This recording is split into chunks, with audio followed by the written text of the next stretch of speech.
Hard pass appointments, please gather now at the stakeout. Again, if you're here to get your hard pass, please gather now at the stakeout. Thank you.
Thank you, April.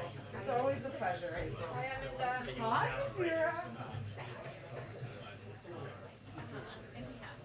He did. And it just looks safe. It was like I held her with the towels. So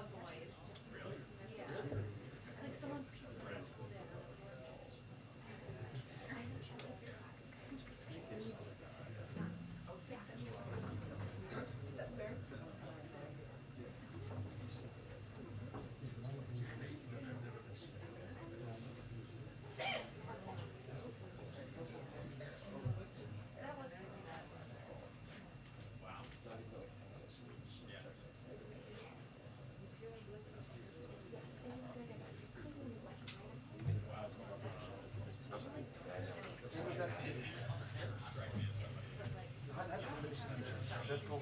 That's what I appreciate it, Josh. Yeah. That's not bad. Yeah. Thank you. As usual. Oh, yeah. Obviously it's bad.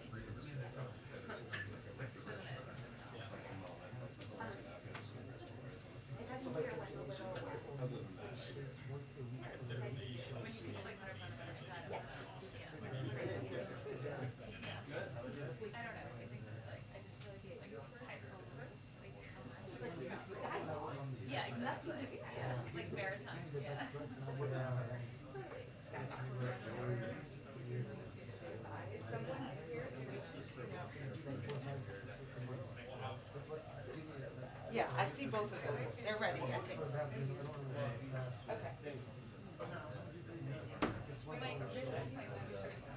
yes. Was that if you slow down, and then maybe that just stay a little bit, so your back is faster. But the picture time and time I'm telling you, Anne was like, when I get into the station, I have a 5-minute walk. You can just get on, I just got the bus to drop me off at the Wawa right outside. And I called the station and I didn't hear back. Yeah, just know that it's Okay, if I have to.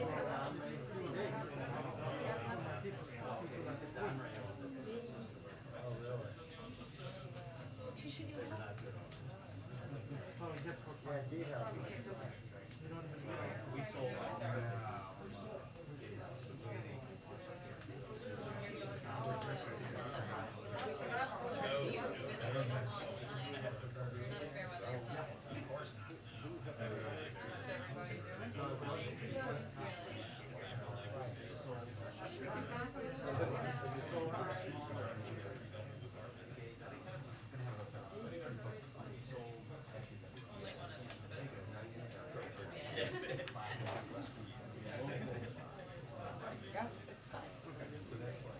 It's fine, it's fine, it's fine.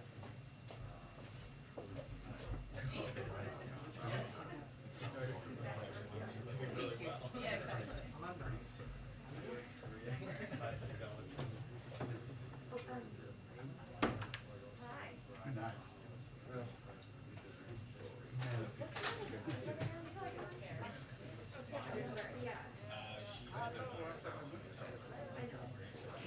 Two-minute warning to press briefing. 2-minute warning to press briefing. Thank you.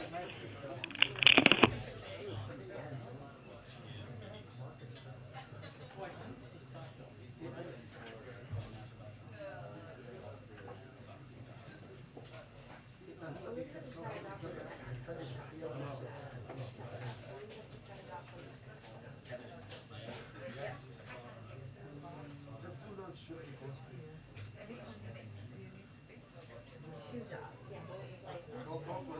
He told me to remind him, so let's see how we're gonna do it. He told me I had 60 minutes. I'm gonna challenge. Maybe we come up with something. I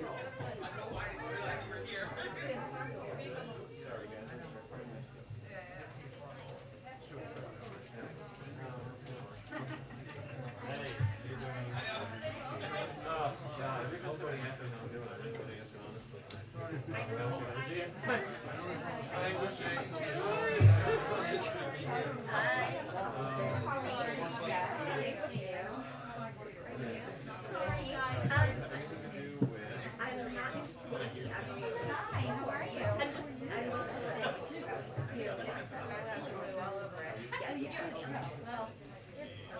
Well, I dropped an eyelash, but it was wet and it like fell and rolled. Yeah. And it was plastic glue all over your entire outfit. Yeah. Yeah. Exactly right.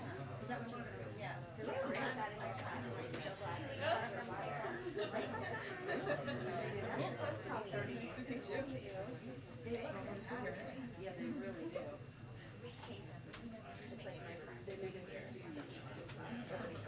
Do you find your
yeah. Yep, exactly. That's how it is. Yeah.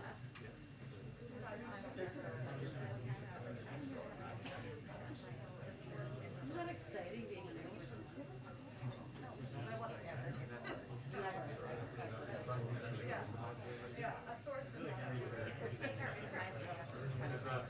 Hi, everyone. Good afternoon. Okay, today we have joining us our NEC Director, Brian Deese, who's just going to give some brief opening remarks. He'll take some questions, and then we'll do a briefing from there. Take it away. Hello, everybody. It's good to be here today. All right. Enthusiasm, I like that. So I just wanted to spend a couple of minutes on providing some context on where we are in the economic recovery, and also use some charts, which will be really fun. The president released a statement earlier today saying that our economy, our economic recovery has two components: getting Americans back to work and getting prices and supply chains back to normal. And so I want to provide a little bit of context on our perspective on that issue. So first, today we learned that the number of Americans filing for unemployment insurance fell to its lowest level since 1969. And I will, as I think I have done every time I've come to this podium, reinforce that every time we look at data like this, 1 week, even 1 month can be volatile, so we look at the averages and trends. But if you look at the first slide here, you'll see that the trend underscores that the 4-week moving average for initial UI claims is now down by about 75% since the beginning of the year. And another way to think about that is that at the beginning of this year, there were 18 million Americans who were collecting unemployment benefits. And today, we learned that now that number has fallen to fewer than 2 million. So in addition to that consistent trend, we're also seeing a reduction in 16 million Americans who were previously relying on government benefits that have now transitioned off of it. We also learned last week that the unemployment rate fell to 4.2%, which is, again, the fastest year-to-date decline in the unemployment rate on record. And in this second chart, you see, there we are.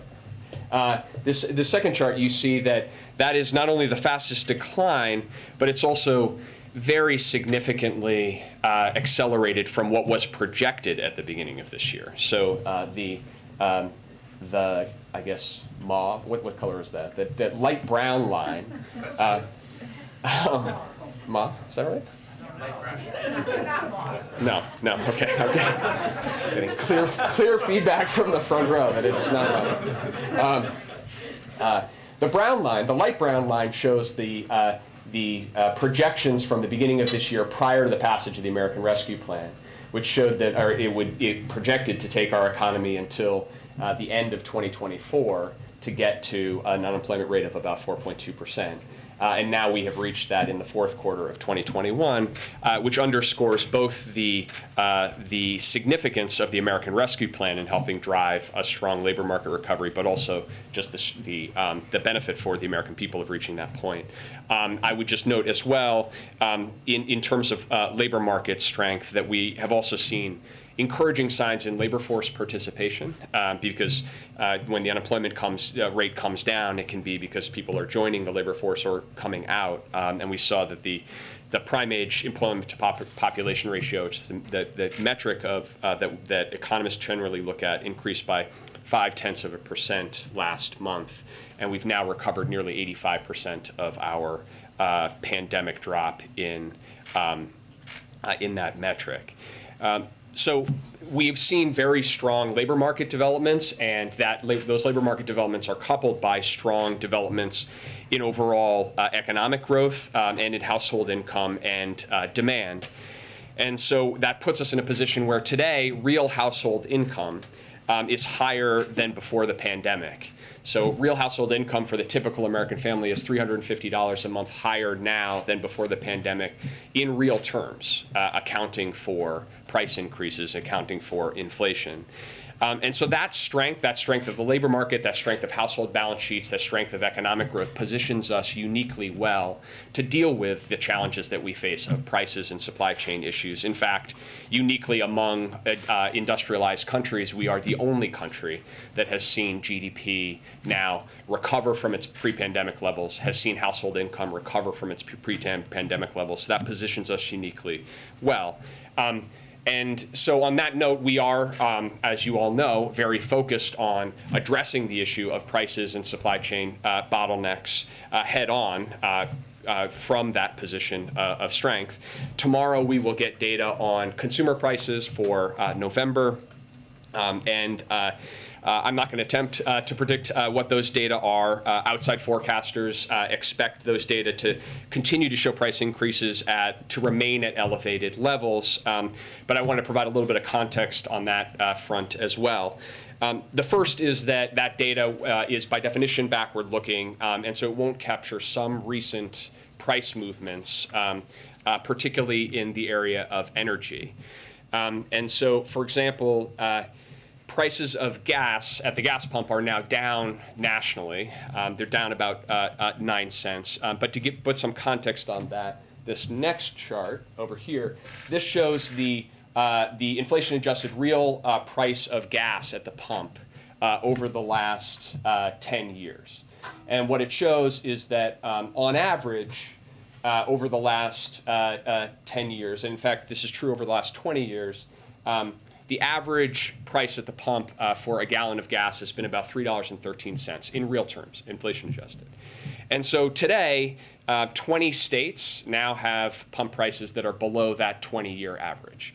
And as prices come down nationally over the next couple of weeks, as we expect and hope that they will, we hope to see more states falling into that category.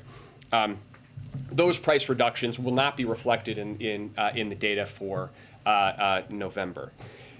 In addition, this week we've seen natural gas prices fall. They're now down 25% from their average in November, and that is good news, particularly looking into the winter home heating season. I know several of you reported on and were focused on natural gas price increases earlier this fall, portending potentially big increases in heating costs over the winter. The very dramatic decline in natural gas prices over the course of the last couple of weeks have changed that outlook quite meaningfully. So these declines are delivering, most importantly, some benefit to consumers and some benefits to consumers on a go-forward basis that won't be reflected in that data. Secondly, we've seen some near movements on other commodity prices over the course of the last couple of weeks. We've seen shipping costs to move a container from Asia to the United States come down by about 25% over the course of the last couple of weeks. The price of wheat, the price of pork has come down, and importantly, used cars as well. I know many of you have seen and tracked in some of the recent price data that used cars have played an outsized influence. There's been challenges in the used car market, including relating to reflecting the fact that rental car companies sold off their fleets and were buying back. We anticipate that some of the recent decline in used car prices at the wholesale level indicates that we may see prices decline there as well. Again, that won't be reflected in backward-looking data from tomorrow. And lastly, the consensus estimates of outside experts continue to forecast and project that price increases will moderate going into 2022. The blue chip consensus for core PCE inflation, for example, by the fourth quarter of next year is down to 2.2%. For example. So that's, I think, important context for all of you in thinking about the data releases, but most importantly, from our perspective, it is a reason to redouble our efforts to focus on both the immediate term and the medium term steps that we can take to try to address prices and bring down costs for families. That's what we're focused on with respect to our supply chain work, our energy price work, and of course, in moving the Build Back Better Act, which will do more than any piece of legislation in modern American history to reduce costs for families. So with that, I will open the floor. Thank you, Jen, and Brian, thank you for being here. Jumping off right there on Build Back Better, as you anticipate and wait for this new data tomorrow, and I think there's also going to be a new cost estimate of Build Back Better requested by Republicans, how concerned is the White House that it will complicate your efforts to win over those moderate Democrats like Joe Manchin? Well, we are quite confident that if the question is what can we do to address the costs that are most pressing to American families, that if that is the debate and that is the discussion, then the case for the Build Back Better Act only gets stronger, and that we are building momentum around that set of arguments.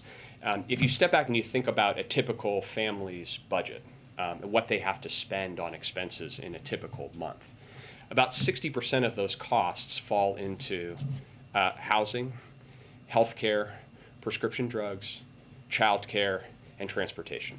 That's what the bulk of a family's budget is made up of.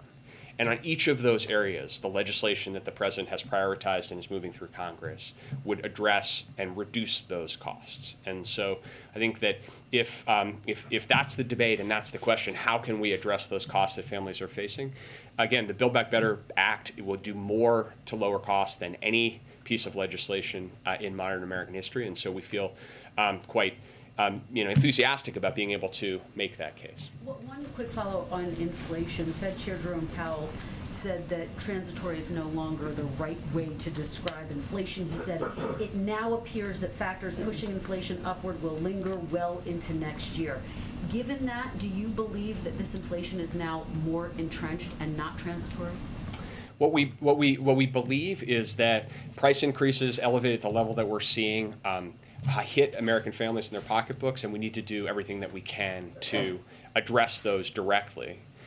We also believe that the strength of our economic recovery, the strength of our labor market, and the strength of wage increases and the steps that we've taken to try to provide some relief to American families position our economy and American households uniquely well to address what is a global issue around price increases in the context of supply chains and other ways. But is Powell right? Will these increased prices last through next year? Well, I am not going to get into the prediction business, other than to say, and I'll echo what I noted at the beginning, is that most outside independent forecasters continue to see price increases moderating meaningfully over the course of next year. Mary? Along the same line, the president did try to set expectations in his statement today, saying expect inflation numbers to stay high, but that doesn't reflect the reality. So when do you expect the reports will actually reflect this? Well, I would just point to some of the real world data that we're seeing, which is that we've seen gas prices come down. We've seen natural gas prices come down. We've seen real progress in unsticking some of the supply chain bottlenecks that have persisted in our economy. I was noting on supply chains that there's actually now some reporting that the principal concern is on the back end of the holiday season, too much excess inventory, and people have overordered. And so certainly these are not these are things that don't work themselves out overnight, and I will go back to what I said at the beginning of this. We never over-index on any one piece of data or any one data release, but we're going to stay focused on what we can do to try to address these prices in the immediate term. Thank you, Jen.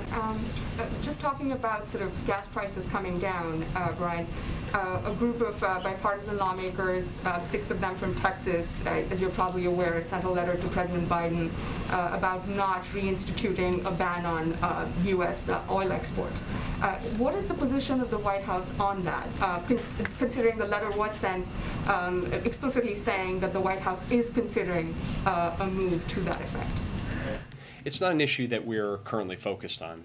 The president, in our focus on energy markets, has made clear to the team that all options should be on the table to try to address challenges in the market and bring relief to American consumers. That's certainly the approach that we have taken to date in our international engagements, our diplomatic engagements, and actions we've taken, including the exchange and sale from the Strategic Petroleum Reserve that the president announced about 10 days ago.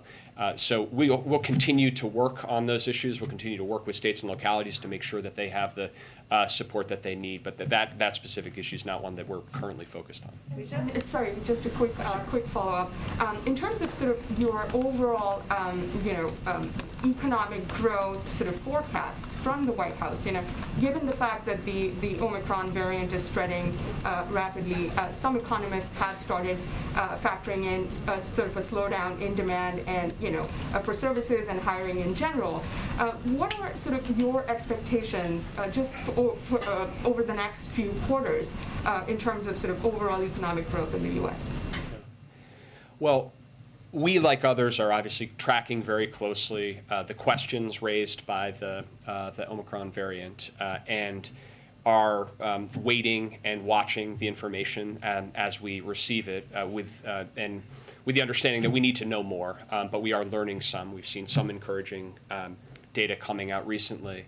But it's something that we will continue to monitor closely and study closely. In terms of the current growth, currently all indications are that the economy in the fourth quarter continues to grow robustly, and we certainly expect that to continue. And our focus is on how we can maintain the strength of the overall economic recovery, the strength of the labor market recovery, while also addressing head-on these price challenges and these supply chain bottlenecks. And to be very clear, that the risk exists that price increases become entrenched in the long term. That's something that would be a real problem for the economy.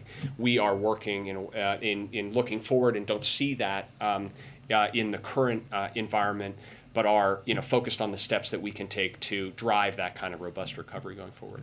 Thank you, Jen, and thank you, Brian. Just a quick follow-up on Build Back Better and then one on unemployment. Given how involved you are with negotiations, what is the most viable timeline right now for passing it? And is before Christmas still realistic? So we want to move as quickly as possible, and we are working very closely with Senator Schumer and the entire caucus on facilitating that outcome. And Senator Schumer has indicated his intention, his timeline, and we're both supportive of that and believe that that's right and viable. We want to move as quickly as possible here. We think that the outstanding issues are getting worked through in the process. We're making a lot of progress. So we want to move as quickly as possible, and we believe there's every reason why we can. And in terms of unemployment, the system now, and I think you referenced this earlier, doesn't account for gig workers and self-employed who were on unemployment insurance, but then they ran out if they were pandemic related. So is there any way you're tracking the number of those people who might not be included in the numbers but might still be struggling? And is there anything that you can do to help them? So there's sort of two elements of that question. The first is that there were people who were previously receiving unemployment insurance are no longer receiving unemployment insurance are obviously not reflected in the UI claims, and these reflect the people who are receiving government assistance, and that has come down dramatically, as I said, from 18 million to less than 2 million. Within that category, people who were on unemployment insurance and then come off unemployment insurance, the way to track that data is really to look at the labor force data, because those people could either be in the labor force actively looking for a job, or they could be employed, or they could end up out of the labor force. And so one of the things from an economic point of view, one of the concerns that you have is to track the labor force participation, because if people come off of unemployment but they leave the labor force entirely, then that's an outcome that you hope to avoid.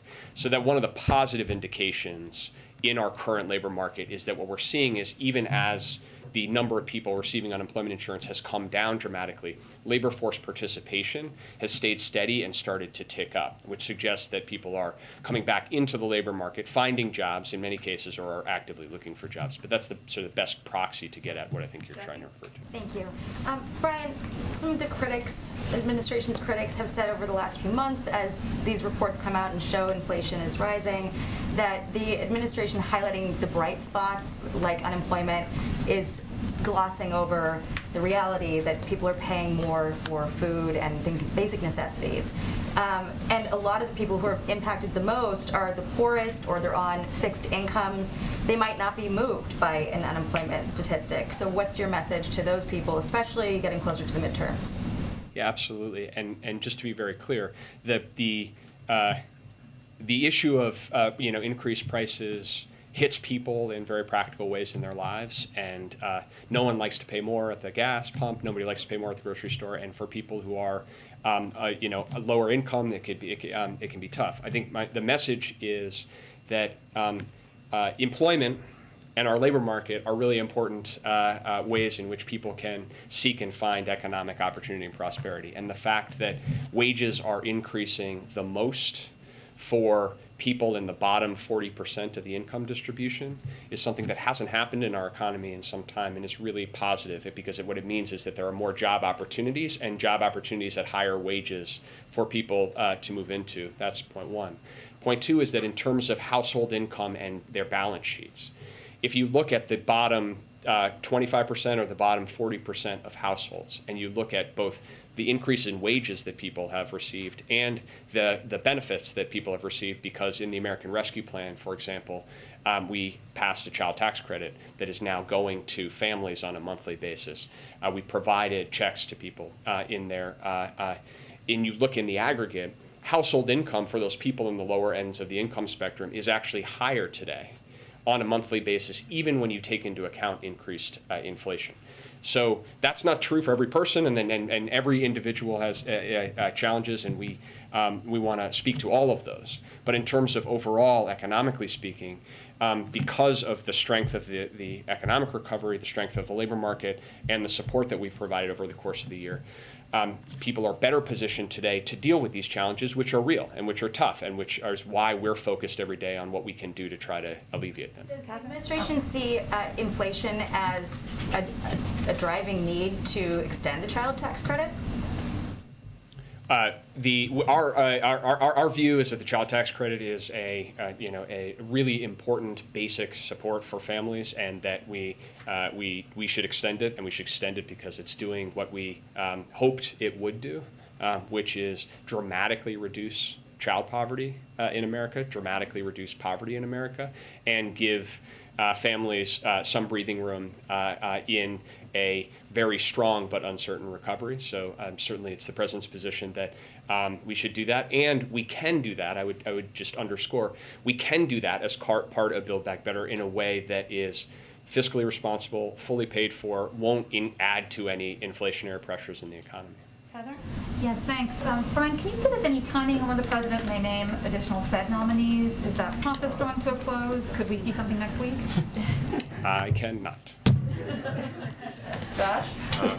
You alluded to the forecast for tomorrow's number. I know you didn't want to name any, so allow me. Great. 6.8% is our median estimate year over year. That's higher than last month, which was 6.2. The month-over-month figure is 0.7 or 0.9. So in other words, they're sort of showing different things. Year over year is getting worse, month over month getting better. My question for you is, where are we, do you think, in the arc of inflation right now? You've referenced forecast bringing it down by Q4. Do you think the wave is cresting? When you talk about backward-looking data, do you think that inflation is leveling off, the data aren't just capturing it, or do you think it's going to get worse before it gets better? So, a couple of points. First, I'm not going to try to predict or project. Your projection is an aggregated estimate of a lot of people who've thought about this, and I'm not going to get into the projection game. We obviously do our own estimates.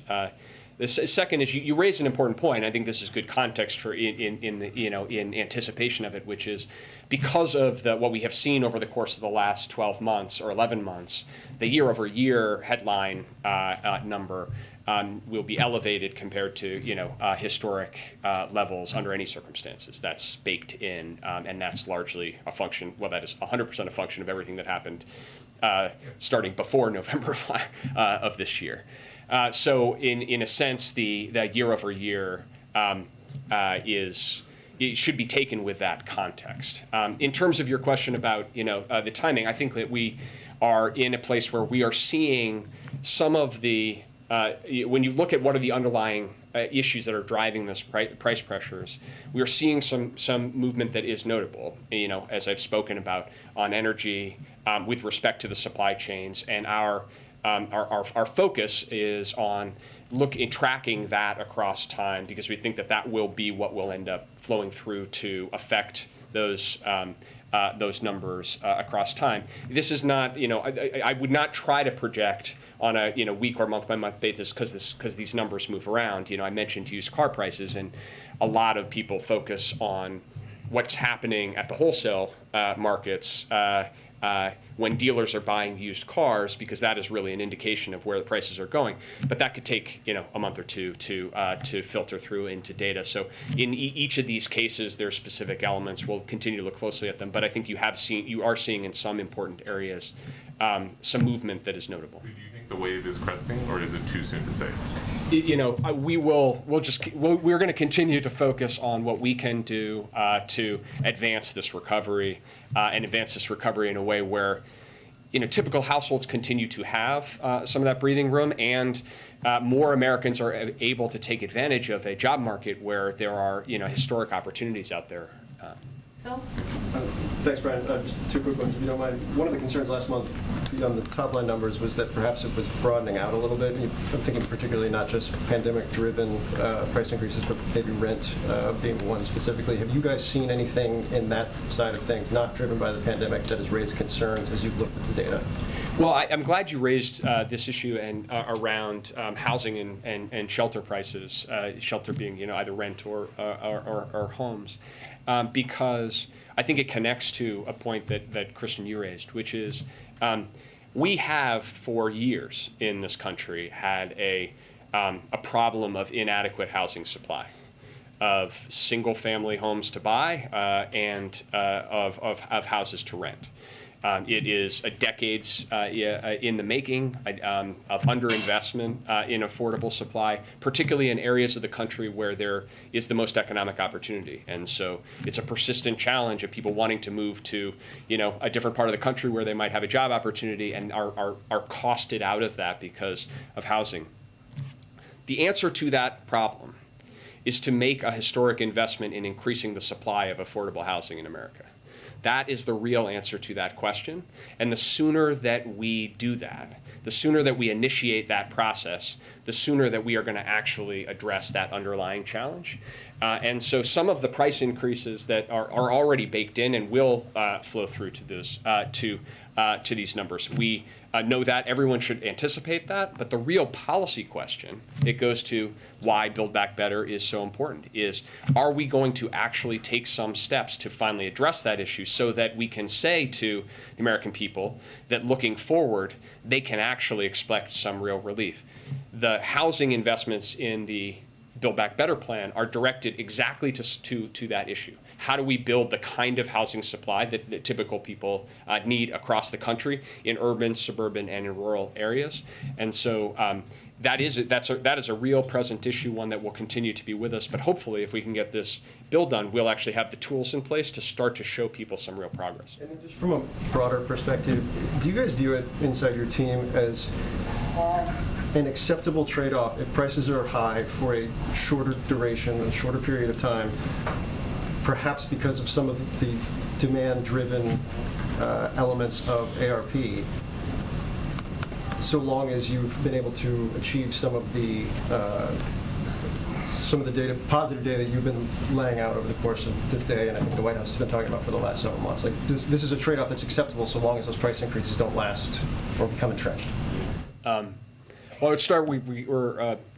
We're humble enough to not suggest that we control all the levers of the macroeconomy, and we're in a complicated and uncertain global environment. And number one, number two, I think that our view, and I think borne out by what you're seeing internationally, is that the challenges of supply chains, of price increases, of the issues of labor supply are persistent across industrialized countries. But what's unique about the United States right now is the strength of our economic growth, the strength of our labor market, and that is in no small part due to the American Rescue Plan. So we're absolutely, not satisfied or want to accept a situation where Americans are paying high prices when they can't afford it.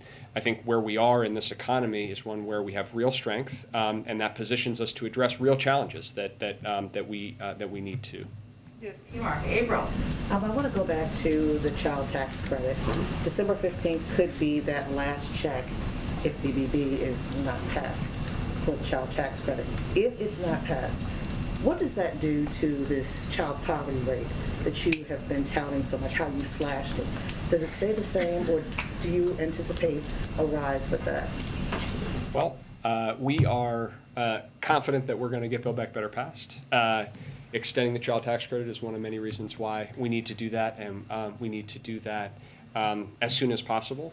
And so that's why you see this administration as focused as we are on working with our congressional counterparts to move that agenda. There are multiple elements of this bill where, if you look at costs and you look at how typical household situations, the urgency is very clear. This is one. The lack of affordable housing is another. The lack of affordable childcare is another that is not a tomorrow issue for so many families that are trying to figure out how to get somebody back into the labor market. And so that's the case we're making, and we're confident we're going to get this done. And then on housing, can you talk about the price of new housing as well as existing housing? Part of the problem they're saying with housing prices, new housing prices, it deals with inflation and lumber. The cost of lumber has pushed up the price of housing and the supply chain issue. How, in the short term, do you plan to combat that as you're dealing with the housing issue and talking about affordable housing? Houses to buy right now are up because of inflation, supply chain issues. Yeah. So it's connected to Phil's question. The prices in the residential market are elevated, but a lot of that is a supply issue. Supply issue is in part connected to near-term supply chain issues, but it is much deeper and longer term about years and years in which we've underinvested in supply compared to the demand in the economy for for housing, particularly in certain regions and geographies. The supply chain challenges that are affecting the inputs that go into home building are similar to the supply chain issues we're facing overall. But we've tried to take a dedicated focus in a number of areas. So, for example, we have an hours of service waiver for trucks that move across the country to be able to operate additional hours. We extended that to cover building materials as well. The issue of helping to move product through our ports is very important, particularly for building materials that are being imported. So we're focused on the supply chain issues in general, but as they relate to building materials wherever they can, we're trying to highlight them. All right, let's do Kayla and Courtney, and then I'm going to wrap it up. Go ahead. Okay, thank you, Jen. Thank you, Brian. My first question is on Russia. The U.S. and European allies have pledged severe harm on Russia if it escalates the situation in Ukraine. As you in the White House know, the economy is global. It is intertwined, especially the energy market, and European consumers are already paying record costs to heat their homes this winter. So I'm wondering how the administration is thinking about mitigating the impact on the U.S. economy with whatever decisions you decide to take with regard to sanctions. So I will leave the question of sanctions and the impact on our European counterparts to Jake and to Jen. I think they've spoken to them and the sort of dynamic involved there, including as it relates to Nord Stream. With respect to U.S. consumers, the natural gas in particular is an issue that is a commodity that doesn't trade globally. And so the decline that I referenced earlier, 25% decline in natural gas prices since November, that's the price of U.S. Natural gas, which is about, I haven't looked in the last day, but 4 to 5 times lower than in Europe. And that's for a set of reasons, the export constraints.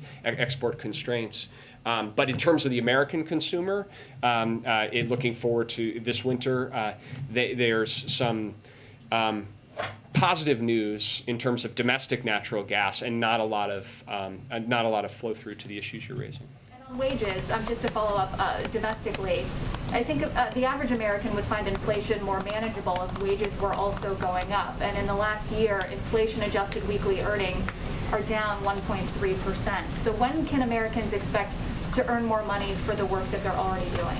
Yeah, it's a good question and good context to connect to the earlier question as well. So, if you look at wage growth, it's important to look at it through a couple of lenses. The first is, where is that wage growth happening in the income spectrum?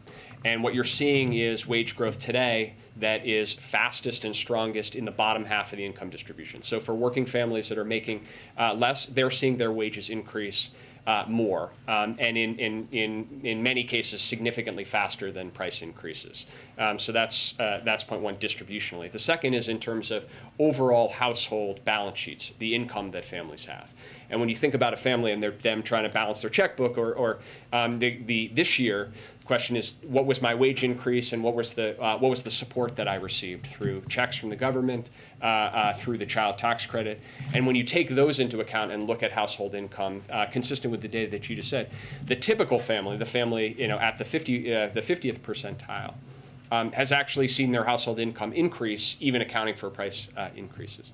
Obviously, as we move forward in this recovery, what we want to see is a strong labor market recovery. We want to see wage increases, particularly for those at the bottom, and we want to see a balancing out here of prices. That's the scenario that we're all trying to work toward. Courtney, last one. Can you give an update on the Competition Council that you're chairing? It's something I didn't hear you mention in the context of all this. You said it's something that's what? Competition Council. Louder. The Competition Council. You never mentioned it in all of this. Can you talk about some of the accomplishments of that council and what you all are working on right now? Sure. I'm excited for the interest, and we will have. I mean that sincerely. Settle in, everyone. No, I mean that sincerely. And we will be convening the full council around the end of the year, and so look out for that.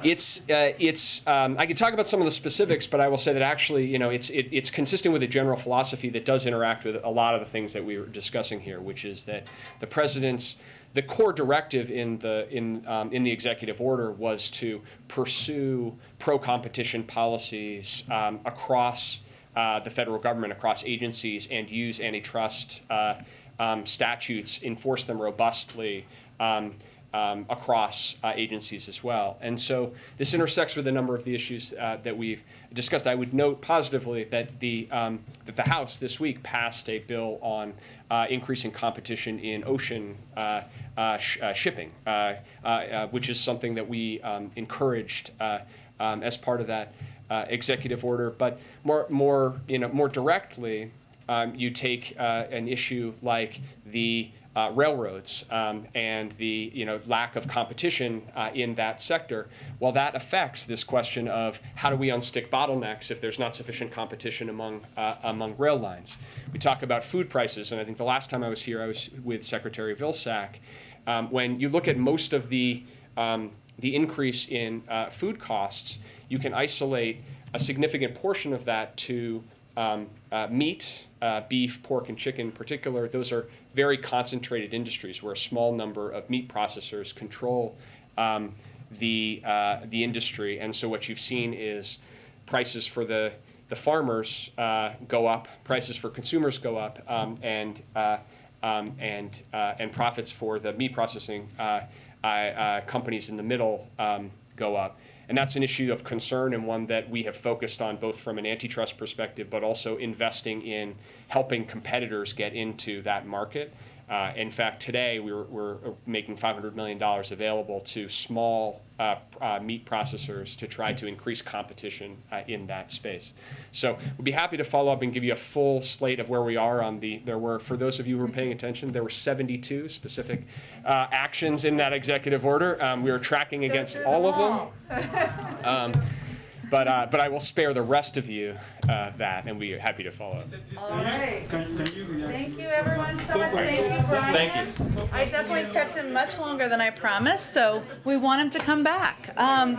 All right, so I only have one item for all of you at the top. As I think all of you saw this morning, or many of you saw, this morning the President opened the Summit for Democracy and announced the Presidential Initiative for Democratic Renewal, a landmark set of policy and foreign assistance initiatives to defend and bolster democracy, human rights, and the fight against corruption. The initiative represents a significant targeted expansion of U.S. government efforts to defend, sustain, and grow democratic resilience with like-minded governmental and non-governmental partners. In the coming year, the United States is planning to provide up to $424.4 million toward the initiative. And these efforts will center on 5 areas of work crucial to the functioning of transparent, accountable governance, including supporting free and independent media, fighting corruption, bolstering democratic reformers, advancing technology for democracy, defending free and fair elections and political processes. I know we'll also have a call this afternoon, I'm not sure exactly the timing, to give you more information on the deliverables from this as well. Colleen, why don't you kick us off or continue our journey here together? Thank you. Do you have an update for us on the president's call with Zelensky? And another one just sort of related, there were a couple of reports last night about a potential financial threat or potential military action to Iran in regards to the faltering nuclear talks. I wondered if you had a comment or update on that. Sure. Let me start with the first. When I came out here, the president was still on the call, so our plan was to provide a written readout to all of you, which you should be getting as soon as it's complete or following the briefing whenever it's ready.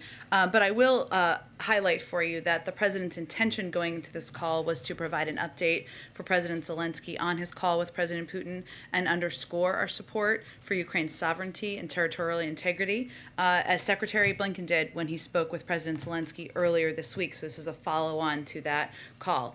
President Biden is also intending to discuss his deep concerns with Russia's buildup on Ukraine's borders and his commitment to respond with strong measures in the event of a Russian military escalation. We've engaged closely with the Ukrainians throughout this process at a range of levels and have been in daily contact with senior officials in the Ukrainian government. So clearly that is a component of it. I'd also note, I think as many of you saw, that President also provided an update to the B9 Eastern Flank countries with a personal readout of his call with President Putin to hear their perspectives on the current security situation and underscore our commitment to transatlantic security and to our NATO allies, with our NATO allies is sacred, and also to continue to stay in close coordination. But we will get you a readout as soon as that is complete. On the Iran question that you also posed second, I do have an update for you. As we've said many times from this podium and elsewhere in the government, President Biden is committed to ensuring Iran never acquires a nuclear weapon and believes diplomacy in coordination with allies and regional partners is the best path to achieve that goal. We believe a diplomatic resolution offers the best path to avoiding a nuclear crisis. However, given the ongoing advances in Iran's nuclear program, the president has asked his team to be prepared in the event that diplomacy fails, and we must turn to other options, and that requires preparations. We have made clear to Iran that the only path out of sanctions is through nuclear compliance. We have kept all the sanctions that we inherited in place, and we have consistently enforced sanctions, all while also presenting the clear path of their removal. If diplomacy cannot get on track soon, and if Iran's nuclear program continues to accelerate, then we will have no choice but to take additional measures to further restrict Iran's revenue-producing sectors. While I'm not going to get into additional specifics on that front, I can provide you a little update on some of the coordination that we're doing on the international front. A senior Treasury official will lead a Treasury state delegation to the UAE next week to talk about sanctions compliance. The delegation, which will be led by OFAC Director Andrea Gacki, will focus on engagements with the private sector and key UAE government officials to discuss our understanding of the companies and financial institutions that facilitate non-compliant Iranian commerce that runs through or touches the UAE.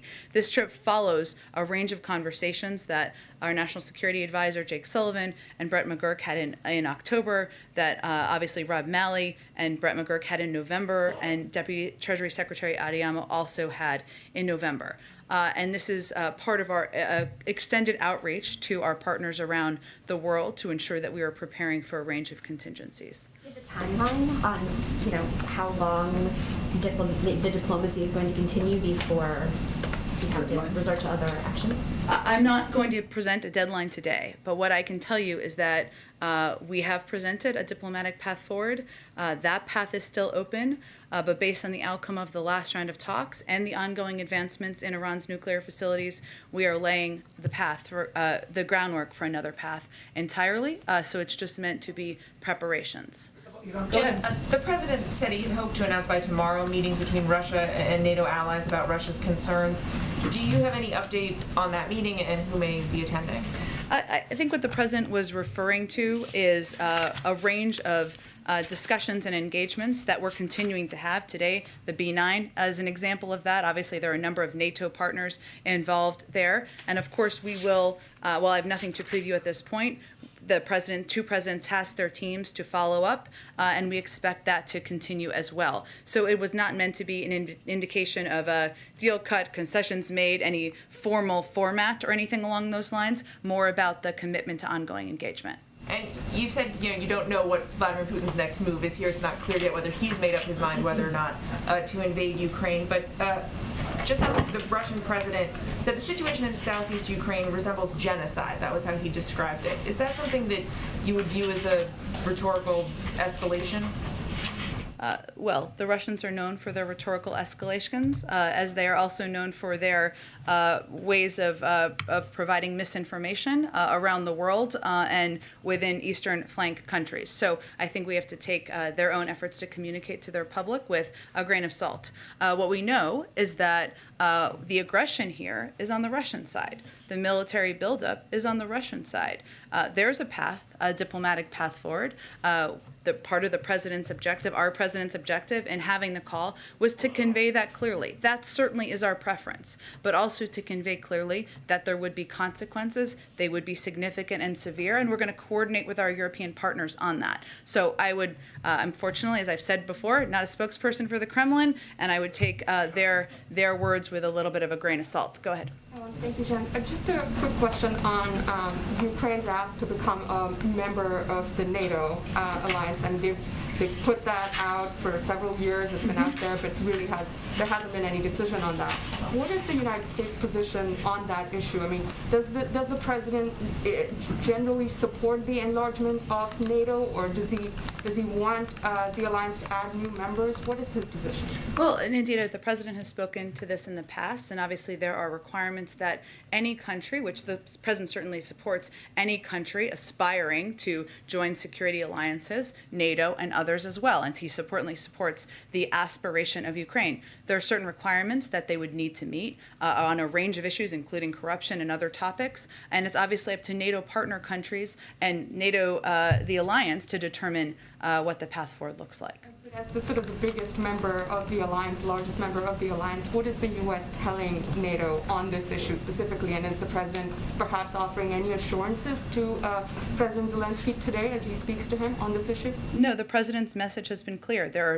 He certainly supports the aspiration of Ukraine, as he supports the aspiration of a range of countries, again, to join security alliances around the world. There are certain requirements that need to be met. Those are well known, and the United States, as a member of NATO, supports that path. Sorry, a quick question on the Senate passage of the Republican bill yesterday to overturn President Biden's vaccine mandate for private employers.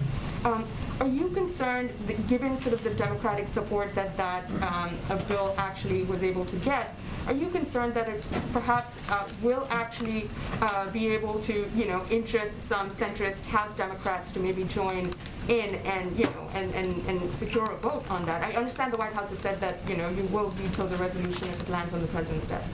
Well, I think what's most important for people to know out there and to understand is the reason why the president proposed these requirements, which include not just a vaccine requirement, but also a testing option, testing once a week, which we feel, and I think the American people feel, is quite reasonable in order to keep workplaces safe, keep schools safe, keep stores safe where people are out there Christmas shopping and holiday shopping safe. We also know that it's steps that economists support, it's steps that 60% of businesses have already put in place. So again, we're hopeful that this doesn't come to the president's desk. I can't make a prediction of that. I'd leave that to the vote counters or the whip counters in the House, but if it comes to his desk, he will veto it. Go ahead. Thanks, Jen. Apart from whatever President Zelensky might have asked the president for today, can you clarify what Ukraine has formally requested of the U.S. as they prepare for any potential invasion? Have they requested support for air and naval defense or electronic warfare, as an example? Well, we're not going to get into specifics of private requests made through diplomatic and defense channels from the Ukrainian government. If they want to speak to that, they certainly can speak to that. I would note that there have been requests made over the course of time, and the United States has provided over the course of some time now, I guess, $400 billion, I believe this is correct, $400 million, sorry, billion would be a lot, $400 million in security assistance that we've committed to Ukraine this year as a part of our efforts to support their sovereignty and territorial integrity, and that includes $60 million of security assistance that we announced during the president's visit in September, which we're still providing, we're still delivering to the Ukrainians. So in terms of their specific requests, what they want to convey privately, if they want to convey that publicly, that is certainly their prerogative, but we would not do that on their behalf. And the head of Ukraine's military intelligence service is quoted in the New York Times saying there are not sufficient military resources for repelling a full-scale attack by Russia if it begins without the support of Western forces. Has Ukraine expressed a similar sentiment to the administration, and do you have a response?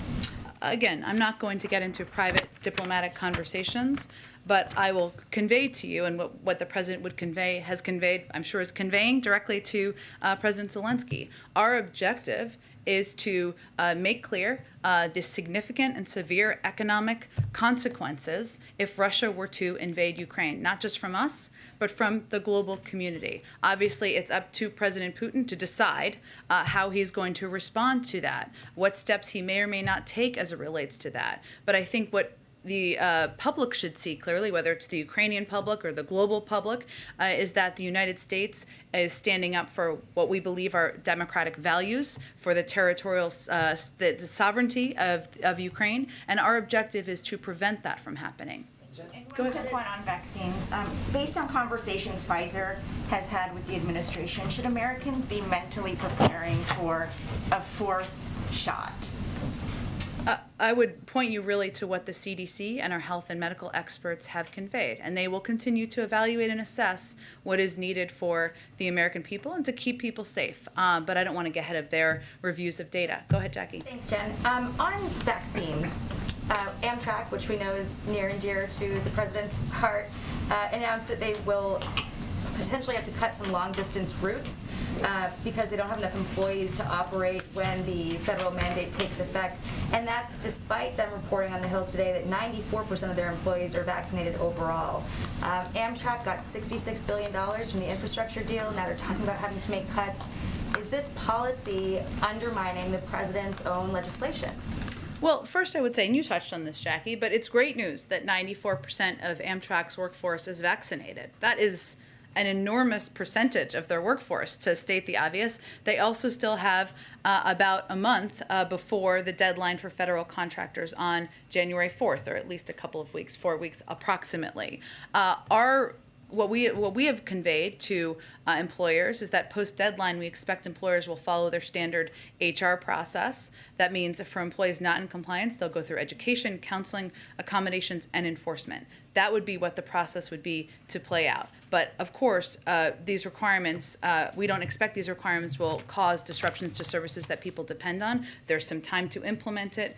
We're, of course, working with all federal contractors and federal employees and parts of the federal government to implement this moving forward. And then on Ukraine, there are some reports that the U.S. is pressuring Ukraine to cede land to Russia as a way to deter them from invading. Is that true? No, that's absolutely false. Jen, Go ahead. Jen, thank you. Staying on Ukraine, Russian troops are still amassed along the border. Do you have any indication at this point that the president's strategy is working? Well, Kristen, I think it's going to be up to President Putin to make a decision about whether he is going to invade Ukraine and send a message to the global community that he does not respect the territorial integrity of a country, when the United States, our European partners, are sending a clear message that there will be significant economic consequences, severe economic consequences, beyond, as Jake Sullivan said the other day, what we have seen in 2014. So at this point, obviously, you would know if they have made the decision to invade. They have not. But again, it's the ball is in his court. And we know that Ukraine, some lawmakers on Capitol Hill have said that they want more military equipment now. I know we don't have a readout yet of the call, but are there any discussions about potentially sending that equipment now and not waiting until there's further invasion? Well, there is equipment that we're continuing to provide. That is a follow-up from the President Zelensky's meeting with President Biden back in September. So that is something they're continuing to receive. And of course, there are a range of options under consideration, but nothing I can preview at this point in time. More. They're basically saying, yes, that is the case, but given this current situation, they actually want it. Absolutely. I understand that, and they've conveyed that publicly. I don't have anything to preview at this point, but certainly we have been a strong supporter of not only the sovereignty of Ukraine, but also through security assistance, and the president has a long record of that. I could do one just domestically on the child tax credit and really just following up on the question that April was asking. Yeah. Are there any discussions about potentially pulling that piece out of Build Back Better and passing it unilaterally as a standalone bill if Build Back Better doesn't pass by Christmas so that there isn't a lapse? Well, I think April, I don't know where she went. Okay, there she is. I was pointing to her in the ether there. April raised an important point here, which is that December 15th would be the last child check from the child tax credit because it would expire January 1st.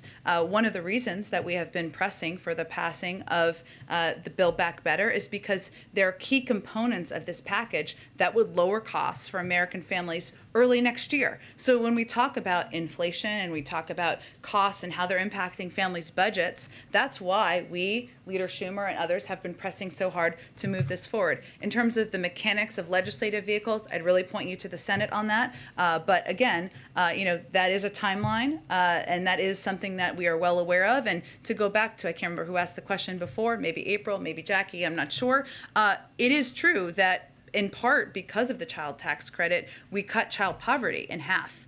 I'm not an economist. I can check and see if there's more predictions of what the impact of the lack of existence of that would be, but that sends a clear message about the impact that has had on low-income families, on families who are struggling to put food on the table, and it's been a pivotal contributor to our success in doing that. Go ahead, Kash. Thanks. I just want to circle back to the president's comments yesterday about NATO allies.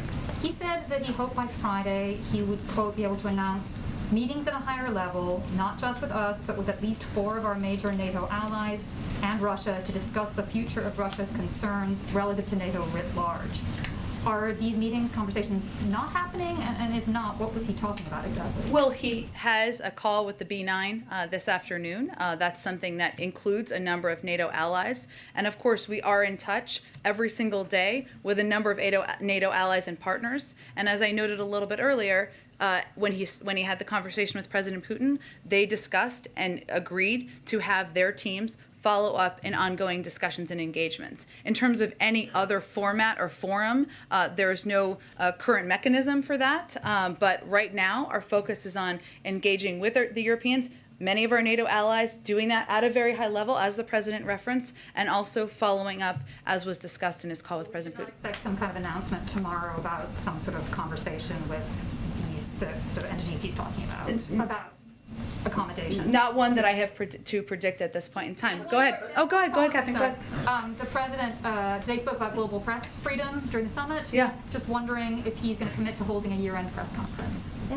Well, one, I would say that global press freedom is something that he feels is important to stand up for, not just here, but when he is traveling around the world and ensuring that your colleagues around the world who are dealing with circumstances where they are put in jail, they don't have access to any officials, they are restricted from covering global events, human rights abuses around the world. Not that what you don't all do isn't very challenging. I'm not suggesting that, but there are a lot of circumstances around the world that I think even go beyond. I would say the president answers questions multiple times a week.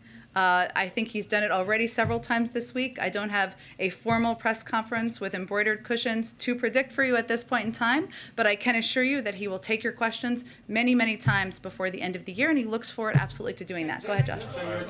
Can I just ask quickly on Iran? Yeah. You spoke to measures you're preparing. Are there particular sectors that these sanctions would be aimed at, or can you give us any more detail about what options are on the table? Sure. Certainly understand your question, Josh. I think part of the effort of our OFAC director and going to the UAE to have these discussions is to have these discussions at that level about the range of sectors and options, but I don't have anything else to preview at this point in time. Concern that existing restrictions are being violated with regards to this trip, like people are finding a way around existing? We're talking about, we have kept the sanctions in place. We're talking about additional steps should they be needed. Obviously, a diplomatic path forward and having a constructive dialogue through the P5+1 format is our objective, but we're preparing a range of options in addition to what we have in place. Did any of the P5+1 other than on these measures? That's part of our discussions, and this is part of our OFAC director's trip is building on conversations that Brett McGurk, that Jake Sullivan, and others have been having in Europe as well. Go ahead. Just a quick question on, real quick question on the Democracy Summit. You Sure. mentioned the $424 million. Yeah. Do you have a sense how much of that is already appropriated versus how much would need to be approved from Congress? Let me check, Scott. It's a really good question. I don't have that in front of me, but I will check for you, and I'll get that around to all of you after the briefing. Go ahead, Ashley. Two very quick questions on Ukraine. One, why did President Biden immediately call top U.S. allies right after speaking with President Putin and waited 2 days to call President Zelensky? He was traveling yesterday, I think, as you all know, and he was looking forward to having a good, lengthy call with President Zelensky today, which I expect he will do. I would note that we also followed up with Ukrainian counterparts at a lower level than the president, so it was just a matter of scheduling and getting it all on the books. The president also said that combat troops on the ground in Ukraine are currently off the table. Can you give us a sense of what would change that calculation when they would be back on the table? That's not currently part of our discussion or part of our policy calculations, so I don't have anything to predict on that front. Jen, can I ask you Go ahead, Dylan. Jen, thank you. On Afghanistan, there's in recent days some parolees or people seeking parole have started to be denied who are looking to flee from Afghanistan. I understand this system has been flooded with, I think, roughly 30,000 applications, but some of the lawyers for those parolees or applicants have said that the documentation requirement, including specifying an address or a specific threat, given that it might have been 10 years ago or their home might have been destroyed, is a pretty high standard. Is the president currently satisfied with this system of humanitarian parole, or is there any thought of lobbying Congress for another special parole program?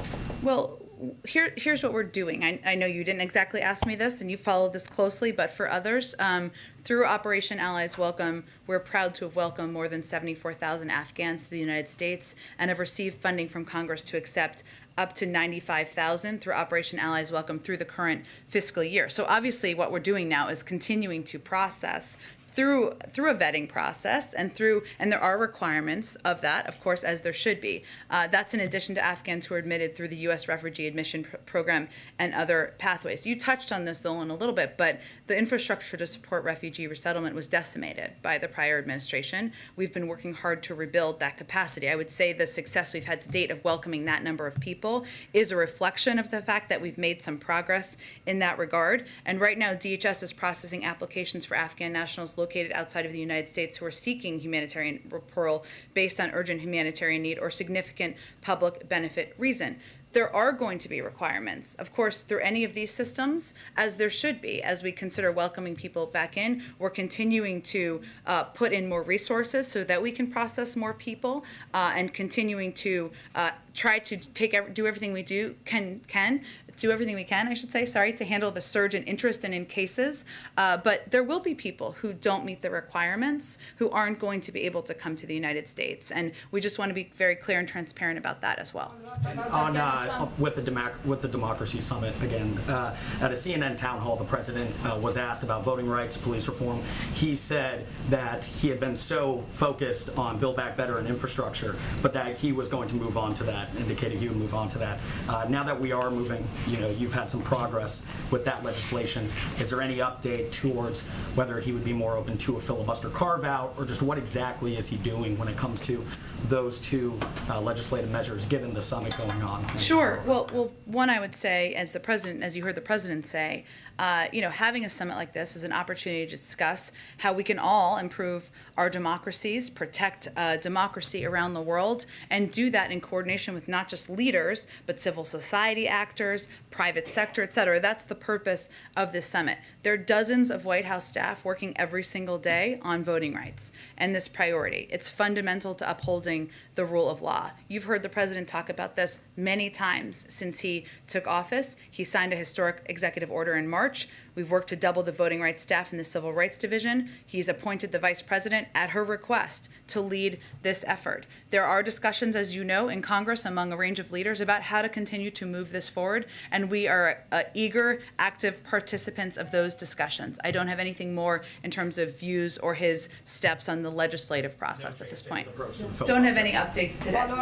Okay, I gotta wrap in a second. Let me go to AFP. Go ahead. Thank you very much. Go ahead. Thank you. One on Russia, well, one on Ukraine, and one on China, if I may. Could you tell us a bit more about how President Biden views Putin's central argument, which seems to boil down to they don't want Ukraine, A, to enter NATO, but B, also not to have any U.S. offensive weapons or NATO offensive weapons in Ukraine. So when President Biden referred to looking for accommodations, was he talking about cutting some sort of deal with Putin about we won't do this if you don't do that? Let me be very clear. President Biden told President Putin in their call that one nation can't force another nation to change its border. One nation cannot tell another to change its politics, and nations can't tell others who they can work with. We've consistently expressed support for the principle that every country has the sovereign right to make its own decisions with respect to its security. That is written into the underlying principle of the alliance, and that remains U.S. policy today and will remain U.S. policy in the future. As you know, NATO is a defensive alliance, and they don't have aggressive intent toward Russia. They've conveyed that. Leaders of NATO have conveyed that. Every step we have taken is to put in place the protective measures needed to defend our allies. So that, just to be clear about where the president stands, that is what he conveyed directly to President Putin. And a quick one on China, please, the Olympics at least. Would President Biden like European allies to join this diplomatic boycott initiative? Is he disappointed in the French very publicly not doing so? And just more generally, if you're going to talk about genocide in a country, which is, right there in the statement, is playing sports at all a kind of a reasonable thing to be doing? Why stop at a diplomatic boycott? Well, first I would say this is the decision we made, the United States made. The United States has been a leader in holding China accountable as it relates to human rights abuses. What we've seen in Xinjiang, which again the president and we have referred to as a genocide, and we have taken steps at the global level to lead this effort to put accountability measures in place. As it relates to the Olympics, we made a decision, the president made a decision, that we cannot continue with business as usual, that not sending a diplomatic delegation was making that clear, not just to China, but to the global community. There are others who have followed that same pattern and have taken that step as well. We leave it to other countries to make their own decision. I'm not going to express support, disappointment, or anything like that from here. They will make their own decision. And I will also just paraphrase, and I wish I had the quote in front of me, Senator Romney, where he said, and his quote was better than this, so I'm paraphrasing it here, but that we cannot leave global diplomacy on the shoulders of athletes who have been training their whole lives to compete in the Olympics. If you look back at 1980, and there was a boycott, all of those people who trained for the Olympics, it was left on their shoulders, young athletes who have been training their whole lives. We are sending a very clear message about our view on human rights, but we made the decision not to leave that on the shoulders of athletes. Let me just go to Raquel, and then we got to wrap up. Raquel, go ahead. Raquel, can we let Raquel? Simon, I'm trying to answer your question, and then I'm going to go to Raquel. Okay? Let me. Can I say one thing, Raquel, and then I'll go to you? Simon, we're evaluating every single day. We don't want these to be permanent measures, and it is something that the president is getting updates from his COVID team every single day on. So my question is, the Omicron variant is now in 57 countries. The WHO issued a statement today and said that Africa has 46% of the nearly 1,000 cases globally, but almost 70 countries in the world have imposed travel ban on only black African nations. And the US is among the countries that have imposed sanctions on only 8 African nations when the variant is in 57 countries. Why don't you just lift it or impose sanctions on all the countries that have it? What will you say to those who believe that this is a racist ban that targets only African and black African nations? Simon, I would convey to you that is absolutely not the intention. That is not our policy. This was a recommendation of the health and medical experts because there were a large number of cases in South Africa, and they made a decision early on out of an abundance of caution and to protect the American people to slow the spread of the variant. This is not meant to be permanent. It's not meant to be a punishment. And we are evaluating every single day decisions on when to lift these restrictions. Go ahead, Raquel. Thank you so much, Jen. Since Go ahead, Raquel. Democracy Day here today in the White House, what is the White House assessment so far from what you guys are hearing or from world leaders and the commitment they're making? And also, what commitments would President Biden like to see from Brazil and other countries experience right now forms of democratic backsliding? What is President Biden expecting to hear from President Bolsonaro tomorrow? Well, I would say first that the president convened this summit in order to have a forum at a global level to discuss publicly but also privately. And he convened a private discussion with leaders this morning to engage, listen, and speak honestly about the challenges and opportunities facing democratic governments and how democracies can deliver for their citizens. And part of this is an opportunity, as I noted in my opening, to stand up for the freedom of speech, the freedom of press, for ensuring that as a global community, we are lifting up democratic societies, we are fighting corruption, we are bolstering democratic reforms. And the United States wants to be a country that leads by example and builds and repairs from the damage done for 4 years. Thank you so much, everyone. I appreciate you. Have a good day.